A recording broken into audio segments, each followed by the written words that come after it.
Revisi Undang-Undang Penyiaran memicu penolakan di berbagai daerah di Indonesia.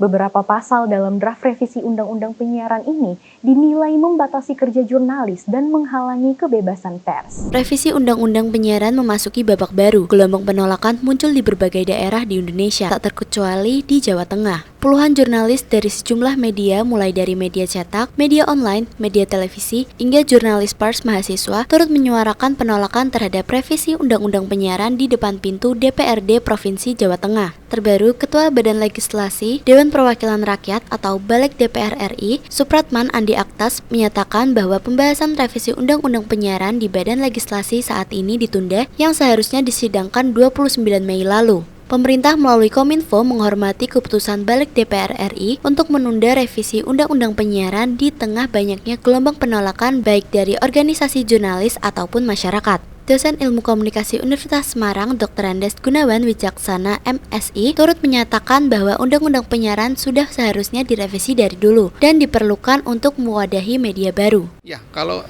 RUU penyiaran itu sebenarnya sudah lama harusnya sudah direvisi, Mas. Sampai sekarang tidak selesai-selesai ya. Jadi paling tidak kalau di Undang-Undang Penyiaran nomor 32 tahun 2002 itu hanya disebut media penyiaran adalah media yang menggunakan frekuensi. Itu dulu cuma TV dan radio. Padahal sekarang TV dan radio juga sudah banyak menggunakan aplikasi, internet dan sebagainya. Sehingga kemudian yang jadi fokus revisi itu mestinya adalah nanti integrasi dengan Undang-Undang ITE dan Undang-Undang yang lain, Undang-Undang pers dan sebagainya, supaya kemudian media-media yang sekarang ini lebih populer dengan media sosial ya kayak TikTok, kayak IG dan sebagainya itu bisa masuk ke situ. Sehingga kemudian tidak seperti sekarang ini kayak hutan belantara itu ya Mas. Jadi kalau semua masuk undang-undang kemudian tentu ada aturan dan ada kewajiban yang harus Menilik sejumlah pasal yang ada dalam draft revisi Undang-Undang Penyiaran, masyarakat pers menilai akan membatasi kerja jurnalis. Menilik sejumlah pasal yang ada dalam draft revisi Undang-Undang Penyiaran, masyarakat pers menilai akan membatasi kerja jurnalis dan memberangus kebebasan pers. Tapi kemudian kemarin yang agak ramai kok justru malah pembatasan tayangan investigasi itu bukan, itu sebenarnya ranahnya Undang-Undang pers. Nah, kalau televisi atau media-media penyiaran, radio dan sebagainya tidak boleh tayangan investigasi gimana?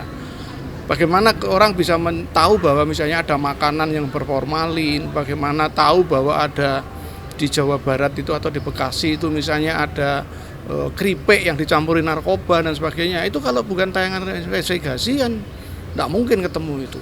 Dan itu penting, jangan dibatasi itu. Tapi justru kemudian mestinya terutama itu cakupan media penyiaran itu harus diperluas dan kemudian batasannya itu jelas dan semangatnya bukan untuk membatasi isi siaran, tapi semangatnya adalah bagaimana membuat isi siaran itu lebih menarik, lebih komprehensif dan lebih bermanfaat bagi banyak orang, bukan malah informasi yang mestinya menghilangkan kebingungan, malah seperti sekarang ini kalau kita melihat media sosial, jadi masyarakat jadi bingung, tidak karu-karuan. Lantas, bagaimana nasib dari revisi undang-undang ini? Akankah pasal-pasal yang merampas kebebasan pers akan hilang?